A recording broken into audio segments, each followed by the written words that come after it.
Well, this is the first Miami Food Maker Show. It's part of the Startup FIU Food Program, and we're showcasing all our fabulous food entrepreneurs in the program. Our entrepreneurs need access to market.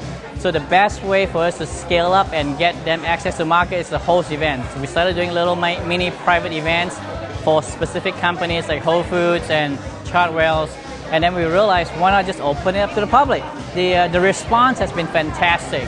Everybody that I've spoken to, the food entrepreneurs, as well as the guests who came, they love the excitement, the passion.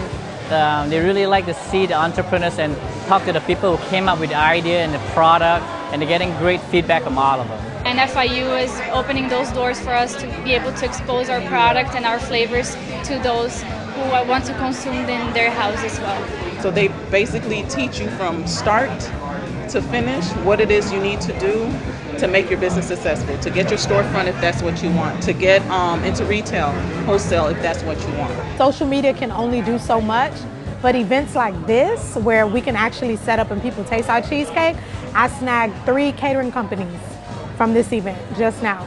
So yeah, it's really good. They helped us with our back label, they helped us with marketing, they helped us with placement in retail locations.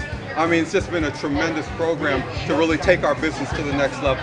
It means growth, you know, it means learning. I got invited because I got involved with Miami Startup Food, just because I was looking online for help, for mentorship, any way I can grow my business and take it to the next level. So I applied, I got accepted, and then now I'm here. We're not going anyplace anytime soon, you know, or ever. We're gonna stay here forever. So they know, investors, VCs, the food entrepreneurs know when they will come in the program and when they invest in the program, we're here to stay.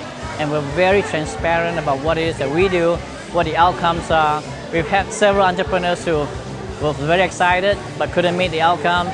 Then we had to replace them with other entrepreneurs. But we're definitely very excited about this one.